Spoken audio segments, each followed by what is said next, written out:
Hello friends, आपका एक बार फिर से स्वागत है मेरे इस यूट्यूब चैनल पर ए एंड ए रीजनिंग वाला। आज हम परसेंटेज को फिर से वहीं से कंटिन्यू करेंगे और ये परसेंटेज की क्लास सेकंड होगी। तो हम शुरुआत करते हैं परसेंटेज की, ठीक है। परसेंटेज, ठीक है, क्लास सेकंड।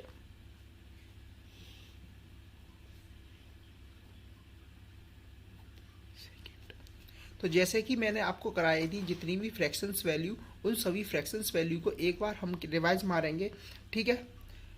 तो जैसे कि मैंने बोला था 1/2, आप भी मेरे साथ साथ अपने अपने मन में बोलते जाइए। 1/2 का परसेंटेज वैल्यू होती है 50%। अब मैं लिखूँगा 1/3, 33y/1/3%, या हम इसे लिख सकते हैं 33.33%। 1/4 25%। 1/5 20%। 1/6 16 सही 2/3%।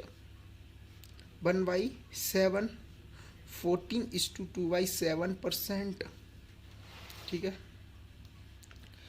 1/8 12:1/2%, या फिर 12.5%। 1/9 11:1/9%, या 11.11%, ठीक है। 1/10 इक्वल्स टू 10%। 1/11 इक्वल्स टू 1/11%, या इसे लिख सकता हूँ 9.09%। 1/8 1/12 सॉरी 8:1/3%। 1/13 7:9/13%।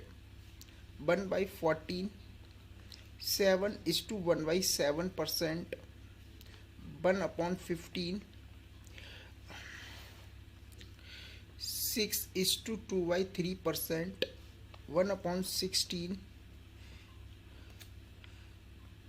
6:1/4%।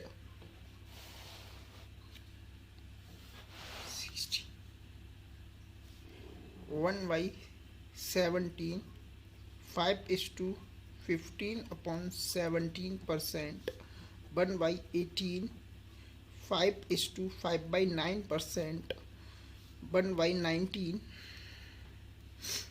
5:5/19%।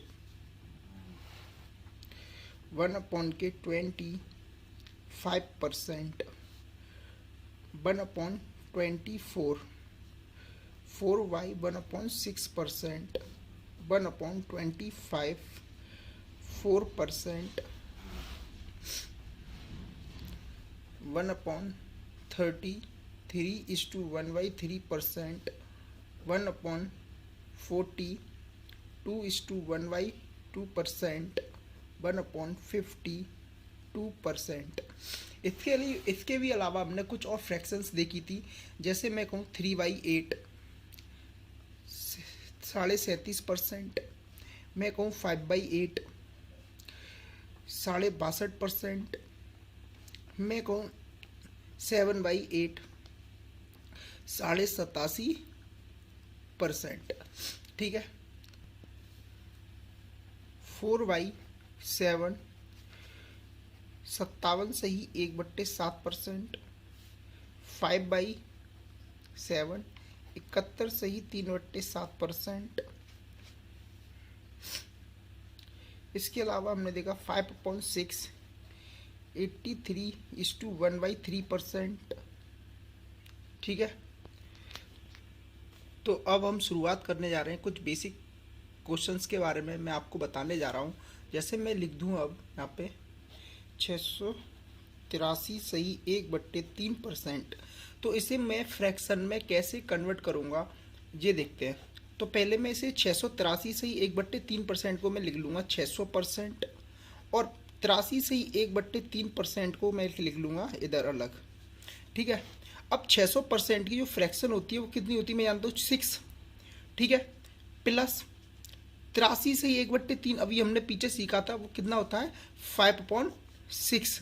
देखो आप, तो अभी हमने देखा था 83 से 1/3 की जो फ्रैक्शन वैल्यू होती है वो कितनी होती है 5/6 होती है। तो वही हमने लिखी। तो 6 6 36, 36 और 5 41। तो इसकी जो वैल्यू आई वो कितनी 41/6। ये हमारी क्या होगी, इसकी फ्रैक्शन वैल्यू हो गई। ऐसे ही हम सेकंड क्वेश्चन लिखता हूँ 666/2/3%। तो इसे कन्वर्ट करना है मुझे फ्रैक्शन में। तो मैं जानता हूँ इसको कैसे लिखूंगा, मैं 600 लिख सकता हूँ प्लस 66/2/3% लिख सकता हूँ। मैं जानता हूँ 600 की जो फ्रैक्शन होगी वो 6 होगी और 66/2/3% की जो फ्रैक्शन होगी 2/3 होगी। और इसे मैं सॉल्व करूंगा तो 6 3 18 टू 20/3। ये इसकी फ्रैक्शन बनी, क्या बनी 20/3 ये इसकी। अब नेक्स्ट करते हैं, मैं एक और देता हूँ आपको, आप करके बताइए इसे। 50519। तो इसे कैसे सॉल्व करेंगे, इसे करते हैं, ठीक है। आप भी करने की कोशिश करिए मेरे साथ, और मैं तो आपको बता ही रहा हूँ। तो ये 505/5/19% है। तो इसे मैं 500 लिख सकता हूँ प्लस 5/5/19% लिख सकता हूँ। मैं जानता हूँ 500 की जो फ्रैक्शन बनेगी वो 5 बनेगी। 5/5/19 की अभी हमने पढ़ी थी पीछे ही 1/19। 19 5 जो 95, 1 कितने हो गए 96, 96/9 ये इसकी फ्रैक्शन बनी, ठीक है। नेक्स्ट क्वेश्चन लिखते हैं हम 555 5/9%।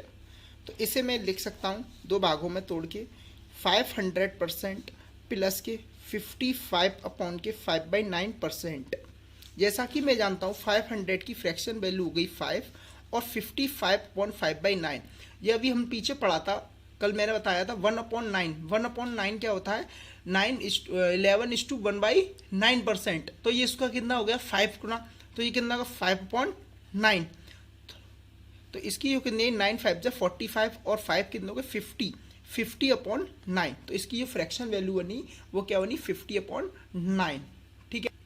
एक दो क्वेश्चन और करते हैं। नेक्स्ट मैं एक क्वेश्चन देता हूँ आपको 714/2/7%। तो इसमें मैं क्या लिख सकता हूँ 700 प्लस 14/2/7% लिख सकता हूँ कि नहीं। तो मैं जानता हूँ 700 की तो 7 फ्रैक्शन बनी और 14/2/7 की जो फ्रैक्शन होती है 1/7। तो 7 7 जा 49 और 150 50/7 ये इसका फ्रैक्शन बनी इसकी, इस परसेंटेज की। नेक्स्ट क्वेश्चन पे आते हैं अब हम। मैं कहता हूँ 444/4/9%। इसकी फ्रैक्शन वैल्यू बताइए। तो मैं इसे क्या लिखूंगा 400 प्लस 44/4/9%। मैं यहाँ तो 400 की 4 हो गई और 44/4/9 की 4/9 हो गई। 9 4 जा 36/40/9 ये इसकी फ्रैक्शन वैल्यू बनी, ठीक है। जैसे कि मैं आपको बता दूं, जैसे मैं 100% लिखता हूं तो इसका मतलब क्या होता है। तो ये 100 मैंने यहाँ तो परसेंट का मैंने मतलब बताया था 1/100। तो 100 से 100 कटा तो 100 की फ्रैक्शन वैल्यू क्या हुई 1 हुई। ऐसे ही मैंने 200 लिखा, 200 लिखा तो 200 की फ्रैक्शन वैल्यू क्या हुई 200 और परसेंट का मतलब होता है 1/100 इन 2 से, तो इसकी जो फ्रैक्शन वैल्यू आई वो 2 आई। इसी प्रकार मैं लिख सकता हूँ 300। तो 300 की 300 और परसेंट को क्या लिखूँगा 1/100। तो इसकी जो फ्रैक्शन वैल्यू आई वो 3 आई, ठीक है। ऐसे ही मैं लिखूँ 1300%। तो 1300% की जो फ्रैक्शन वैल्यू बनेगी वो 13 बनेगी। ऐसे ही मैं लिखूँ 900%। 900% की जो फ्रैक्शन बनेगी वो 9 बनेगी। ऐसे ही मैं लिखूँ 1000%। तो 1000% की फ्रैक्शन वैल्यू कितनी बनेगी 10 बनेगी, ठीक है। ऐसे ही मैं लिखूँ 1100%। तो 1100% की फ्रैक्शन वैल्यू कितनी बनेगी 11 बनेगी। इतना समझ में आया आपको। अभी तक हमने जो सीखा वो परसेंटेज से फ्रैक्शन को कन्वर्ट कैसे कर रहे थे। अब हमें कोई फ्रैक्शन वैल्यू दे दी जाए और उस फ्रैक्शन वैल्यू को परसेंटेज में कैसे कन्वर्ट करेंगे वो देखते हैं। जैसे कि मैं एक क्वेश्चन लिखता हूँ 7/6। 7/6। तो मुझे ये परसेंटेज में कन्वर्ट करना है, तो मैं इसे परसेंटेज में कैसे कन्वर्ट करूंगा। तो मैं इसे ऐसे लिख सकता हूँ 1 प्लस के 1/6। तो 6 से 6 बन जा 6/1/7 ही होगा। इसका आंसर निकालूंगा तो 7/6 ही आना है। तो मैं यहाँ तो 1 को क्या लिख सकता हूँ 100% लिख सकता हूँ और मैं जानता हूँ 1/6 की जो फ्रैक्शन होती है वो कितनी होती है बेटा 16:2/3% होती है। और 100 में 16 ऐड करूंगा तो 116:2/3%। तो 7/6 की जो परसेंटेज वैल्यू आ गई वो कितनी आ गई 116:2/7%। अब नेक्स्ट क्वेश्चन करते हैं, आप मुझे आंसर देना है इसका। मैं लिखता हूँ 14/13। तो इसकी मुझे परसेंटेज वैल्यू निकालनी है। तो मैं जानता हूँ 13 3 39 प्लस के 1/13। मैं जानता हूँ 13 3 39 प्लस 40/13 ही आएगा। तो मैं जानता हूँ 3 को परसेंट में कैसे लिखूंगा 300, ठीक है। और 1/13 की जो परसेंटेज वैल्यू होगी वो अभी हमने पढ़ी थी 7:9/13%। अब इन दोनों को ऐड करूंगा 307:9/13%। तो मैं कह सकता हूँ 40/13 की जो परसेंटेज वैल्यू होगी वो 307:9/13% होगी, ठीक है। अब नेक्स्ट सवाल करेंगे। नेक्स्ट 39/8, इसे परसेंटेज वैल्यू में कन्वर्ट करिए तो 8 माइनस के 1/8 कर सकता हूँ। तो 8 5 40, 40 माइनस के 139/8 ही आना है। तो मैं 5 को परसेंट में कन्वर्ट करूंगा तो ये 500 हो जाएगा। और 1/8 को क्या लिखते हैं 12.5%, जैसा कि हम जानते हैं। अब मैंने आपको सब्ट्रैक्ट करने का कल तरीका बताया था। 5000 में से 12 तो नहीं करेंगे, एक ज़्यादा सब्ट्रैक्ट करेंगे। कितना करेंगे 13 गया तो 847 और 2 में से 1 गया तो 1 बचा यहाँ पे। और यही आ गई मेरी इसकी परसेंटेज वैल्यू। तो 39/8 की जो परसेंटेज वैल्यू होगी वो होगी 487:1/2%, ठीक है। एक आप अब मैं लिखता हूँ 5/6, इसे 6:1/6, 6 1 जा 6, 6 माइनस 1 5/6 ही आना है। तो 1 की परसेंट क्या हुई 100। और 1/6 की जो परसेंट होती है वो जानता हूँ मैं 16:2/3%। अब 16 तो इसमें से घटाऊंगा नहीं, एक ज़्यादा घटाऊंगा। मैंने कल जैसा कि आपको बताया था कैसे सब्ट्रैक्ट करते हैं। तो 16 ना घटाने की जगह मैं इसमें से 17 घटाऊंगा, एक ज़्यादा। तो 17 घटाऊंगा तो इसमें से 83 और 3 में से 2 घटाऊंगा तो 1। तो 83:1/3% ये इसकी परसेंटेज वैल्यू आ गई, ठीक है। इतना समझ में आया। अब नेक्स्ट क्वेश्चन करेंगे। आप भी साथ ही साथ करने की कोशिश करो, अपने आप से वीडियो को पॉज करो और अपने से करने की कोशिश करो। अब 23/12 की परसेंटेज वैल्यू बतानी है। तो मैं इसे कैसे लिख सकता हूँ 2 माइनस के 1/12, 12 2 24, 24 में से 1 गया तो 23 बचना है, ठीक है। ऐसे लिख सकता हूँ। तो 2 की परसेंटेज वैल्यू क्या हो जाएगी तो 2% हो जाएगी। और मैं 1/12 पीछे मैं बता ही चुका हूँ आपको, 8 सही 1/3% होगी। अब इसको सब्ट्रैक्ट कैसे करेंगे मैंने बताया, हमेशा 8 नहीं करेंगे, एक ज़्यादा लेंगे तो 9 सब्ट्रैक्ट करेंगे तो यहाँ पे 191 और 3 में से 1 गया तो कितना बचा 2। तो 191 सही 2/3% होगी 23/12 की परसेंटेज वैल्यू, ठीक है। अब मैं आपको एक नया कॉन्सेप्ट सिखाने जा रहा हूँ परसेंटेज के अंदर, मीनिंग ऑफ फ्रैक्शन, यानी कि भिन्न का अर्थ क्या होता है। अब हम सीखेंगे meaning of fraction.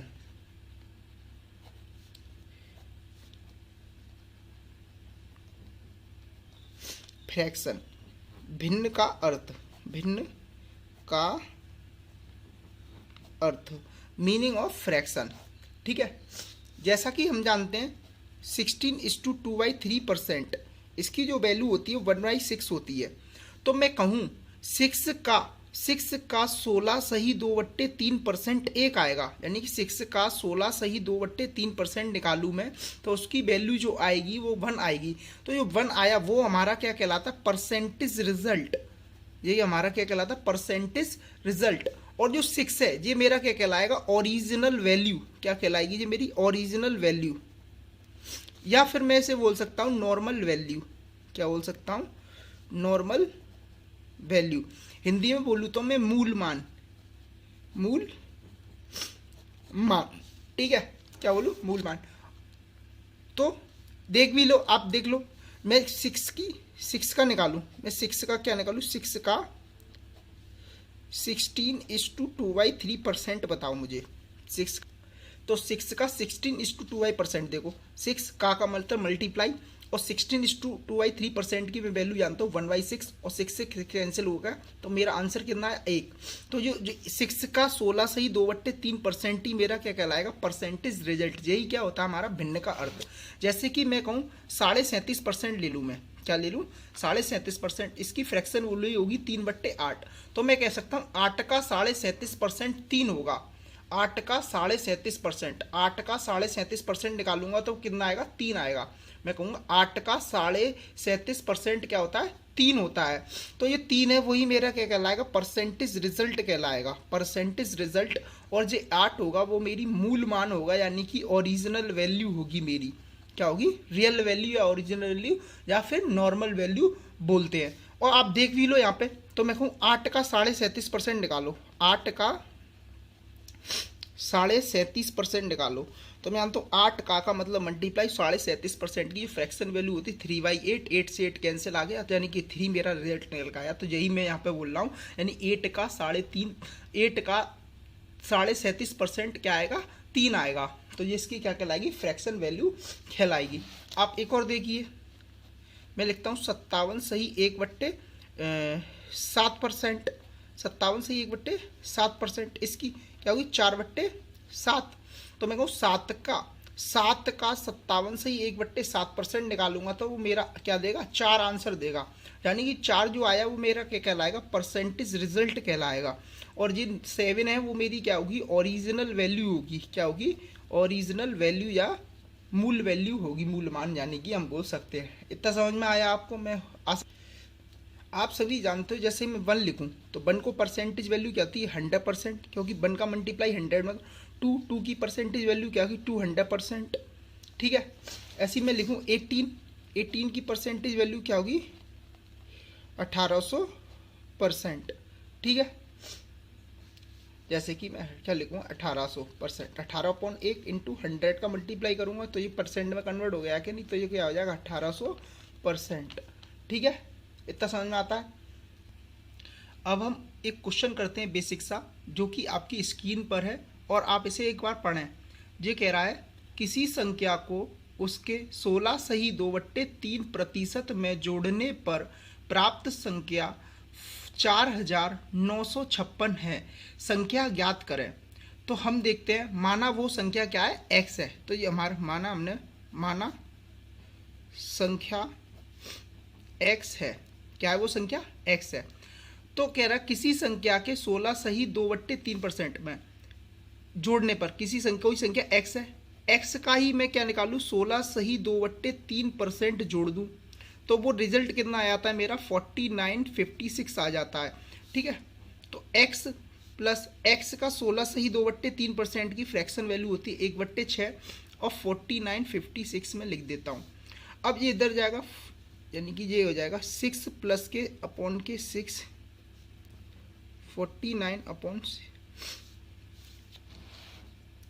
6x plus x, ये कितना हो गया 7x/6, 4956। 7 से कैंसिल आउट हो जाएगा, ये 7 7 जा और 8, x equals to 708 into 6। x की जो वैल्यू आ गई, मतलब जो हमारी ओरिजिनल संख्या होगी 4842, यानी कि ये मेरी होगी मूल संख्या, यानी कि ओरिजिनल वैल्यू क्या होगी मेरी 4248, 4248। ये तो रहा मेरा लॉन्ग मेथड इस सवाल को करने का। अब इस सवाल को एग्जाम में इस अप्रोच से तो किया नहीं जा सकता, लेकिन फिर भी हमें बेसिक आना चाहिए। तो इस सवाल को करने का मैं आपको मेथड बताता हूँ दूसरा। तो दूसरा मेथड देखते हैं, यानी कि मेथड सेकंड। तो सेकंड मेथड देखते हैं इस सवाल को करने का क्या होता है। तो आप एक बार फिर से सवाल को रीड करिए। जो कह रहा है किसी संख्या को उसके 16 सही 2/3% जोड़ने पर, तो मैं को 16 सही 2/3% की जो फ्रैक्शन वैल्यू निकल के आएगी 1/6। और मैं इसको कहूँ, जो 6 नीचे जो वैल्यू होती है वो हमारी क्या होती है, ओरिजिनल वैल्यू होती है। क्या होती है, ओरिजिनल वैल्यू या हमारा मूल मान होता है, मूल मान। तो हमसे मूल वैल्यू पूछे, तो मैं कहूँ 6 का 16 सही 2/3% निकालूंगा तो मेरा कितना आएगा, 1 आएगा। वो 1 आएगा कि नहीं। तो अब कह रहा है कि क्वेश्चन पढ़ो,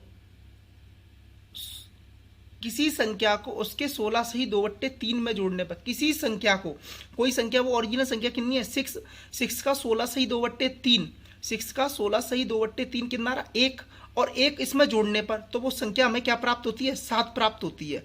कितनी प्राप्त होती है, 7। तो वो 7 नहीं है, वो संख्या कितनी प्राप्त हुई है हमें एक्चुअल में 4956 प्राप्त होती है। अब मैं जानता हूँ 7 रेशियो की वैल्यू इतने के बराबर है, तो 1 रेशियो की वैल्यू कितने के बराबर आ गई, 7 से कट कर दिया, 7 7 जा, और 8 1 रेशियो की वैल्यू इतनी आ गई। पूछ क्या रहा है मुझसे, मूल संख्या बताइए। तो मूल संख्या क्या होगी मेरी 6, तो 1 रेशियो की वैल्यू इतनी है, तो 6 रेशियो की वैल्यू कितनी होगी, तो 6 का मल्टीप्लाई मैं इधर कर दूंगा, तो 6 रेशियो की जो वैल्यू आ गई वो कितनी आ गई, 8 चिंगे 48 की 8 हासिल लगी 4 7 चिंगे 42। तो यही मेरी क्या होगी, मूल संख्या हो गई। ठीक है, यही मेरा क्या हो गया, आंसर हो गया। यही मेरा क्या हो गया, आंसर हो गया। नेक्स्ट क्वेश्चन देखते हैं आप। इस क्वेश्चन को एक बार रीड करिए। यदि किसी संख्या में से उसका 6 सही 2/3% घटाने पर प्राप्त हमें 5670 प्राप्त होता है, तो संख्या ज्ञात करें। तो हमें उस ओरिजिनल संख्या के बारे में बतानी है। अब हम सेकंड मेथड से ही करेंगे, इसमें सेकंड मेथड से ही अप्रोच करेंगे। यदि किसी संख्या में से उसका 6 से ही 2/3% घटाने पर, तो मैं जानता हूँ 6 से ही 2/3 की जो फ्रैक्शन वैल्यू होती है, 6 से ही 2/3% की फ्रैक्शन वैल्यू क्या होती है, 1/15। ठीक है, तो मेरी फ्रैक्शन वैल्यू कितनी आ गई, 1/15। अब जो मेरी ओरिजिनल वैल्यू है, जो मेरा परसेंटेज रिजल्ट है, तो मैं को 15 में से 1 घटा दूँ, तो कह रहा ना उस संख्या में से 6 से ही 2/3% घटाने पर, तो 15 का 6 से ही 2/3% क्या आएगा, 1। उस संख्या में से 1 घटा दूँ तो वो संख्या हमें क्या प्राप्त होगी, 14। और मैं जानता हूँ 14 नहीं प्राप्त होती है, वो कितनी होती है, 5670 प्राप्त होती है। तो 1 रेशियो की 14 रेशियो की वैल्यू 5670 को रिप्रेजेंट कर रहा है। तो 1 रेशियो की वैल्यू कितने के बराबर हो गई, मैं इसमें मल्टीप्लाई कर दूंगा, 14 चौकू 56 405 का। तो मेरी मूल संख्या क्या थी, 15। तो 15 मल्टीप्लाई इतना, तो 15 मल्टीप्लाई बाई 405। तो मेरी ओरिजिनल संख्या 15 पंजे 75, 75 की 5 हासिल लगी 7, 7 के 15 चौकू 60। तो ये मेरी क्या आ गई, ओरिजिनल वैल्यू। यही मेरा क्या हो गया, आंसर हो गया। आया आपको समझ में? मैं आशा करता हूँ कि आपको समझ में आ गया होगा। यदि नहीं आया है आपको समझ को, तो एक बार से वीडियो को फिर से बैक रिवर्स करें और फिर से देखें। तो अब हम नेक्स्ट क्वेश्चन पर आते हैं और नेक्स्ट क्वेश्चन को देखते हैं। यदि किसी संख्या को उसके 11 सही 1/9% में जोड़ने पर 900 प्राप्त होता है, तो संख्या ज्ञात करिए। तो मैं कहूँ 11 सही 1/9% की जो फ्रैक्शन वैल्यू होगी वो 1/9 होगी, और 9 में 1 जोड़ने पर, अब जो 1 जोड़ दूंगा तो वो संख्या क्या बनेगी, 10। तो 10 प्राप्त नहीं होती, वो 900 प्राप्त होती है। तो 900 करने के लिए मुझे क्या करना पड़ेगा, 90 का मल्टीप्लाई। तो संख्या ज्ञात करिए। जब 10 का 90 का इसमें कर रहा हूँ, तो 90 का मुझे ओरिजिनल संख्या में भी तो ज्ञात करना पड़ेगा, तो 90। तो मेरी जो ओरिजिनल संख्या आ गई वो क्या आ गई, 810 आ गई। ये मेरा क्या होगा, आंसर होगा। इतना समझ में आया आपको? नेक्स्ट क्वेश्चन देखिए आप, और आप इसे एक बार अपने से करने की कोशिश करें। ठीक है, किसी संख्या में 64 जोड़ने पर संख्या अपने आप का 157 सही 1/7% बन जाती है, संख्या ज्ञात करें। तो आप इसे एक बार अपने से सॉल्व करने की कोशिश करें वीडियो पॉज करके। चलो मैं आपको पहले लॉन्ग मेथड से कराता हूँ, फिर तो पहले फर्स्ट मेथड देखते हैं हम कैसे करेंगे। किसी संख्या, माना कोई संख्या में मान लूँ, माना संख्या x है, वो संख्या x है। तो किसी संख्या में 64 जोड़ने पर, कोई संख्या x है और उस संख्या में कितना जोड़ दूं मैं, 64 जोड़ दूं, तो संख्या अपने आप का 57 से 1/7 हो जाती है। जब इस संख्या में मैं 64 जोड़ देता हूं तो वो संख्या अपने आप का कितना होती है, 157 सही 1/7% हो जाती है। तो पहले 157 सही 1/7% की फ्रैक्शन क्या होगी वो कर लेते हैं। तो मैं जानता हूँ 57 सही एक, इसको क्या लिख सकता हूँ मैं, 100% प्लस 57 सही 1/7%। मैं 100% की फ्रैक्शन वैल्यू जानता हूँ 1 होती है, और 57 सही 1/7% की जो फ्रैक्शन वैल्यू होती है वो 4/7 होती है। ठीक है, तो 7 एकम 7, 7 और 4 11, 11/7। जी मेरी क्या आ गई बेटा, 157 सही 1/7% की फ्रैक्शन वैल्यू आ गई। तो जैसे इस सवाल को आगे करते हैं कंटिन्यू। तो किसी संख्या में 64 जोड़ने पर वो संख्या अपने आप का 157 सही 1/7% हो जाती है, और 1/7% की अभी हमने फ्रैक्शन वैल्यू निकाली थी 11/7। ठीक है, इधर 64 एज इट इज रहा, ये हो गया 11x/7, और माइनस के x इधर हो जाएंगे। तो 64 7x में से 11x गए तो 4x बचा, और 4x/7, 4 से कट गया कितनी 16 टाइम्स 16 x अपॉन के 7, तो x की जो वैल्यू आ गई 16 सत्ते 112। ये मेरा क्या हो गया आंसर, ये मेरी क्या की ओरिजिनल वैल्यू। अब ये तो रहा मेरा इसे करने का लॉन्ग मेथड। अब इसे एग्जाम में ऐसे तो हम करेंगे नहीं इसे, तो एग्जाम में करने का मेथड क्या होगा, तो हम देखते हैं अब इसका सेकंड मेथड। तो आप एक बार फिर से क्वेश्चन को रीड करिए। ये कह रहा है किसी संख्या में 64 जोड़ने पर संख्या अपने आप का 157 सही 1/7% हो बन जाती है, तो संख्या ज्ञात करें। तो 64 जोड़ने पर वो संख्या अपने आप का क्या हो जाती है 157 सही 1/7% हो जाती है, 157 सही 1/7% हो जाती है। और इसकी अभी हमने फ्रैक्शन वैल्यू निकाल ली थी 11 अपॉन के 7। तो मेरे को इस जो ओरिजिनल संख्या में कितना जोड़ा जाए कि वो 11 बन जाए, तो 4 जोड़ा जाए। लेकिन ये कह रहा है कि 4 नहीं जोड़ा जाता है, कितना जोड़ा जाता है, देखो क्वेश्चन में क्या कहता है, देखो 4 नहीं जोड़ा जाता। किसी संख्या में 64 जोड़ने पर, कितना जोड़ने पर 64 जोड़ने पर, कितना जोड़ने पर 64 जोड़ने पर संख्या अपने आप का 107। लेकिन यहाँ पे ओरिजिनल संख्या में कितना जोड़ दूं कि 11 हो जाए, तो मैं 4 जोड़ दूं। ये 4 नहीं जोड़ना 64 जोड़ना है, तो 64 करने के लिए मुझे कितने का मल्टीप्लाई करने का 60 का, यानी कि 16 का मल्टीप्लाई करना पड़ेगा। 16 का जब इसमें मल्टीप्लाई कर रहा हूँ तो ओरिजिनल संख्या में भी 16 का मल्टीप्लाई करना है। 7 × 16 यानी कि 112। यही मेरी क्या आ गई मूल संख्या आ गई, यही मेरा क्या हो गया आंसर हो गया। इतना समझ में आता है। तो आज के लिए यहीं पर इस वीडियो को समाप्त करते हैं। नेक्स्ट वीडियो में आपको और अच्छे अच्छे क्वेश्चंस कराऊंगा। और प्लीज़ मेरे इस चैनल को शेयर करें, सब्सक्राइब करें और लाइक करें और कमेंट कर कर बताएं आपको वीडियो अगर अच्छी लगी हो तो। और कोई वीडियो से रिलेटेड फीडबैक देना हो तो उसके बारे में बताएं कि मैं इस वीडियो में क्या क्या सुधार कर सकता हूं और आपको बढ़िया से बढ़िया कंटेंट प्रोवाइड कराने की